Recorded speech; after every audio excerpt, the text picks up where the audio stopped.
देखिए comparing quantities का exercise 8.3 NCERT का क्लास 7 का वो करें हम लोग। अब जैसे पहला क्वेश्चन है, tell what is the profit और loss in the following transactions. अच्छा मैं पहले बेसिक करा दूं क्या प्रॉफिट लॉस वाला, सीधे क्वेश्चन नहीं कराऊं? क्वेश्चन नहीं कराती, इसी में बेसिक भी हो जाए, चिंता मत। ठीक है, तो कहा जा रहा है कि आपको प्रॉफिट या लॉस मतलब लाभ या हानि बताना है। ठीक है, following transaction also find profit percentage और लॉस परसेंटेज ईच अदर। पहले आपको ये बताना है कि प्रॉफिट हो रहा है या लॉस हो रहा है। ठीक है, दूसरी बार आपको ये निकल के आ जाएगा। उसके बाद आपको ये भी बताना है प्रॉफिट हो रहा है तो कितना परसेंट का प्रॉफिट हो रहा है, और लॉस हो रहा है तो कितने परसेंट का लॉस हो रहा है। ठीक है, क्वेश्चन देखते हैं। पहला क्वेश्चन है कि gardening shares bought for rupees 250 and sold for rupees 335। देखिए गार्डनिंग शेयर जो है मतलब जो गार्डनिंग करने का औजार होता है 250 रुपए में खरीदा गया और 350 रुपए में बेचा गया। आपको पता है कि ये होता है कॉस्ट प्राइस और ये होता है सेलिंग प्राइस। इसने खरीदा इतने में और बेचा 350 रुपए में, तो ये तो क्लियर हो गया। हम सेलिंग प्राइस से कॉस्ट प्राइस को माइनस करेंगे जी, तो 350 में से 250 माइनस करेंगे तो 100 रुपए का फायदा हो गया, प्रॉफिट हो गया। ये क्लियर है कि हुआ है प्रॉफिट और वो 100 रुपीज का। अब कह रहा है प्रॉफिट परसेंटेज। ठीक है, तो देख बेटा प्रॉफिट परसेंटेज निकालने का फॉर्मूला क्या होता है, ध्यान देना।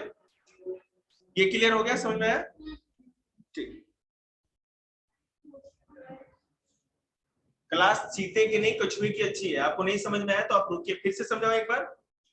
ओके ठीक है ना बेटे। एक बात मैं आपको बता दूं, अगर आपको मैथ का कोई क्वेश्चन आसान लग रहा है इसका मतलब मैथ पढ़ रहे हो, ठीक है ना, और नहीं पढ़ोगे तो हर चीज मुश्किल ही लगेगी। प्रॉफिट परसेंटेज का मतलब होता है कि प्रॉफिट, ध्यान देना इस फॉर्मूले, profit percentage is equal to profit जितना भी प्रॉफिट हुआ है अपॉन कॉस्ट प्राइस। बताइए आपको, कॉस्ट प्राइस इनटू 100। अब देखो हम यही कर देंगे, प्रॉफिट कितने का हुआ था, 100 का हुआ था ना, 100 से कॉस्ट प्राइस कितनी है 250 और हम इनटू 100 कर देंगे। इस 0 से 0 को काट देंगे। ठीक है, 5 2 जा 10, 5 5 जा 25, क्लियर है, और 5 21। तो ये क्या हो गया, 20% जो हो गया वो क्या हो गया, प्रॉफिट।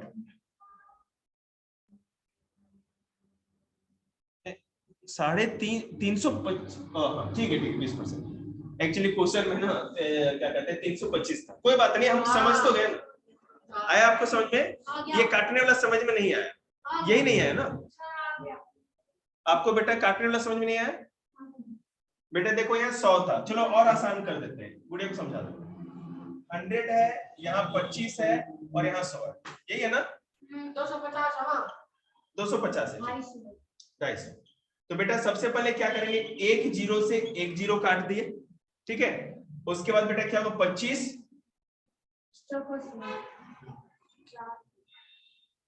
चौका 100 तो 10 अरे ये 40% होगा, मैं क्या करूं, 20 टू जा 40 होगा, तो ये 10 4 जा 40%। ये वाला ठीक, काटने का तरीका आपसे जीरो वाला से लगता है, जीरो चलो ठीक है, ओके कोई बात नहीं। ये है हमारा 100 रुपए, इरेज करके फिर से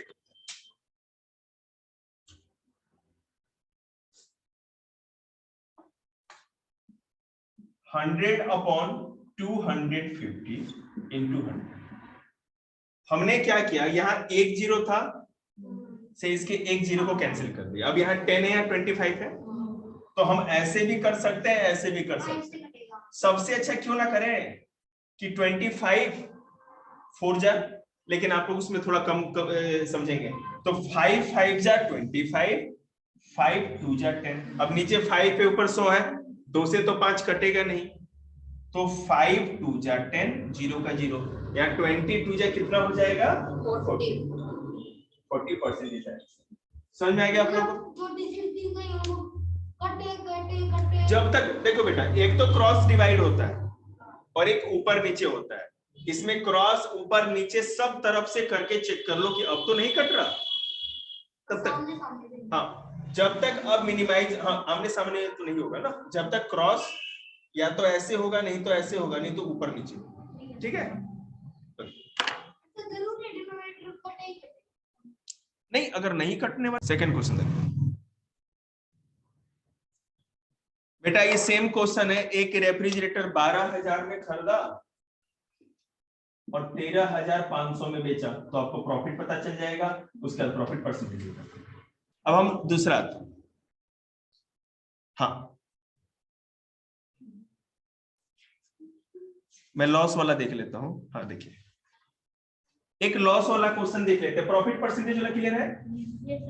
अब एक क्वेश्चन है कि आपने, किसी लड़की ने एक स्कर्ट खरीदी 250 रुपीज, बॉयज को खरीदेंगे नहीं, और बेची कितने में? 150 में। दुकानदार ने 250 की स्कर्ट खरीदी और बेच दी 150 रुपए में। तो हम क्या करेंगे, सेलिंग प्राइस में से कॉस्ट प्राइस को माइनस करेंगे।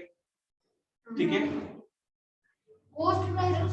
अब यह कॉस्ट प्राइस से सेलिंग प्राइस को माइनस करना, क्योंकि लॉस हो रहा है ना। ठीक है, तो हमारा कॉस्ट प्राइस जो बड़ा होता है उसमें से छोटे को माइनस करेंगे, सिंपल है। ठीक है ना, देखो यह है हमारा कॉस्ट प्राइस मतलब खरीदने वाली कीमत, और यह है सेलिंग प्राइस मतलब बेचने वाली कीमत।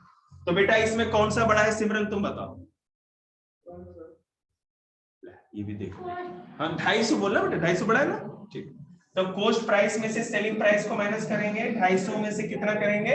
150, 100 रुपए का फायदा हो गया। अब लॉस परसेंट जी, तो लॉस में भी वही होता है, लॉस परसेंटेज। हाँ याद रखिएगा, लेकिन बेचने वाला का घाटा हो गया। मास्क ऊपर कर बेटा, हमेशा लगा के रखना, तुम लोग तो फायदे के लिए बोल रहे।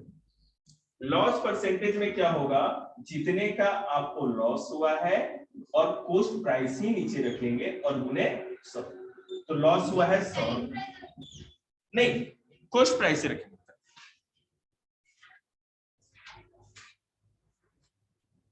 कॉस्ट प्राइस ही रखते हैं। ठीक है ना, हाँ लॉस परसेंटेज या प्रॉफिट परसेंटेज में केवल लॉस या प्रॉफिट ही रखना होता है, हम रखते हैं सेलिंग प्राइस, कॉस्ट प्राइस ही रखते हैं। ठीक है, तो 100, हमको सेलिंग प्राइस कितना था, cost price sorry 250 into 100, same ही तो क्वेश्चन हो गया, इसमें भी 40% का ही फायदा होगा। चल अब एक रेशियो वाला देखते हैं। तो आपको प्रॉफिट लॉस, प्रॉफिट कैसे निकालेंगे, लॉस कैसे निकालेंगे, और प्रॉफिट परसेंटेज कैसे निकालेंगे, लॉस परसेंटेज कैसे निकालेंगे, समझ में आ गया। अब देखते हैं आगे क्वेश्चन। मैंने जो झेला है आपको थोड़ी झेलने देंगे, हमें पता है ना जीवन में कितना जरूरी पढ़ाई। देखिए अब हम क्या करेंगे कि मैंने आपको ये फ्रैक्शन वाला तो सिखाया था शायद, फ्रैक्शन करो, हाँ प्लस करके, बिल्कुल सही सर। वो 8 9 10 11 वो क्वेश्चन बहुत मुश्किल है। ठीक है वही कराते हैं, 8 9 10 11। तो रेशियो वाला क्लियर है ना, रेशियो में 2 हो या 3 हो आपको तो क्वेश्चन आता है, सिखाया था ना, और बेटा सॉल्यूशन में भी है।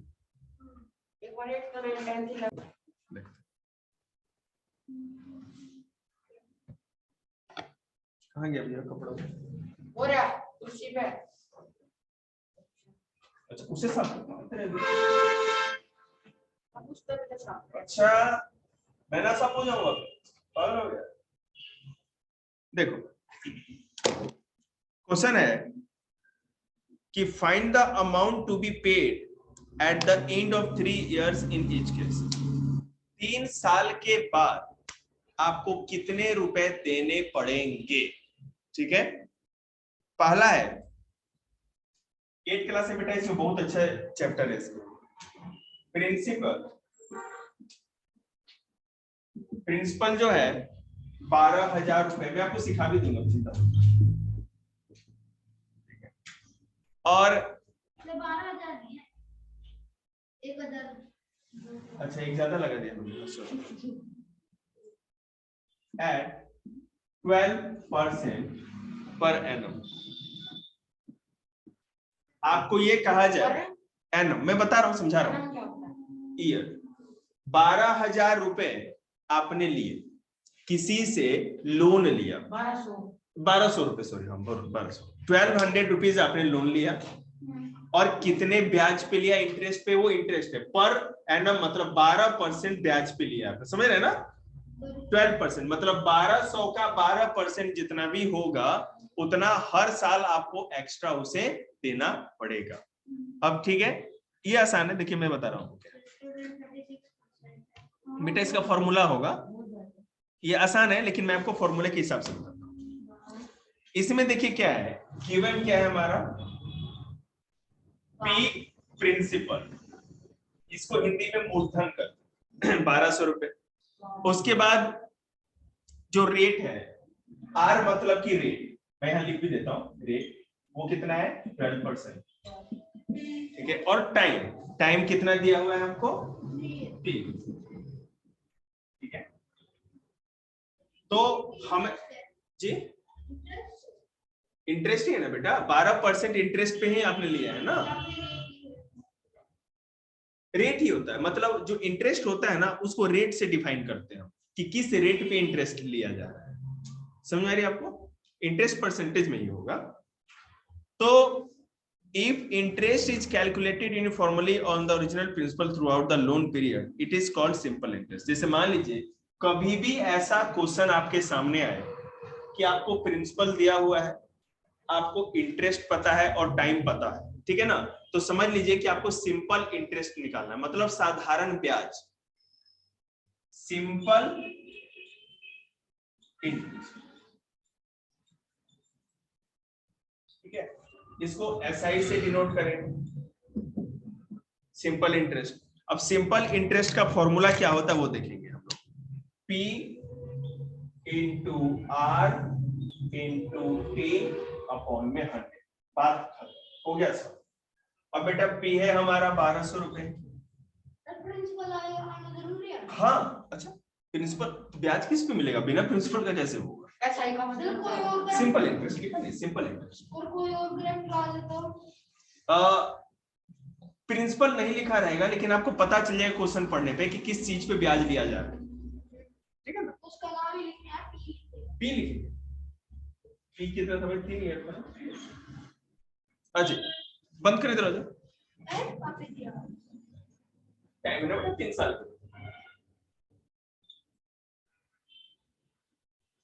30 को 12 से करो कितना आ जाएगा,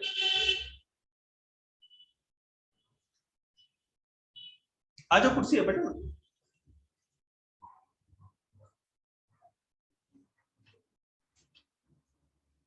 इंटरेस्ट 12% का ना, मैंने 15 लिख दिया, 12, अब क्या हो गया हमारा 12 इंटू 12 इंटू 3, ये आ गया,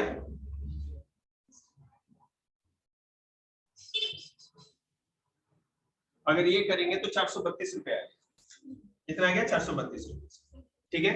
तो सिंपल इंटरेस्ट कितना हो गया 432 रुपए।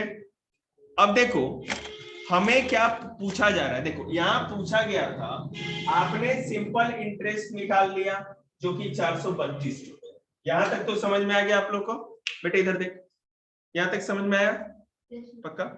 हमें ये बताना है कि 3 साल के बाद आपको टोटल कितना रुपया देना है, तो आपका प्रिंसिपल कितना था 1200 रुपए, फॉर्मूला भी लिख रहे हैं, principal plus simple interest, amount बराबर क्या होता है फॉर्मूला, मैं नीचे लिख दूं क्या, वीडियो में नहीं दिखे सर,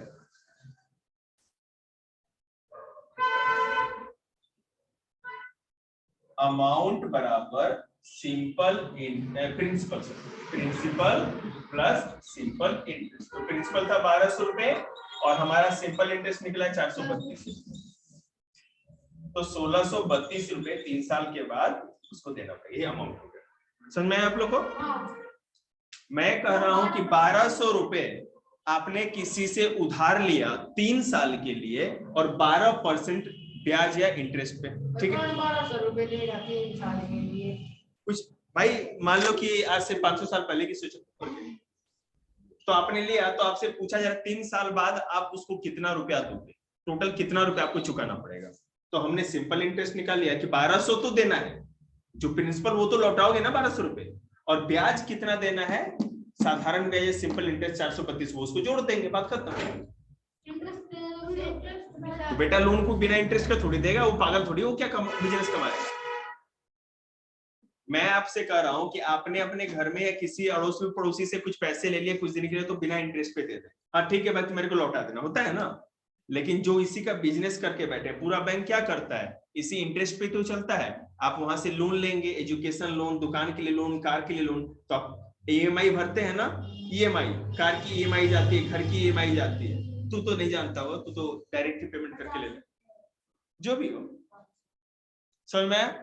आज इतना आप लोग जा सकते हैं। तू रुक दक्ष, हाँ कर रहे हैं बेटा, आ जाओ वहां बैठ जा दक्ष, आ जाओ 8 क्लास बैठ। बेटे एक एक करके निकलते जाओ, गेट पे भीड़ मत करते जाओ। दिलीप तू रुक जा मेरे पास एक बार।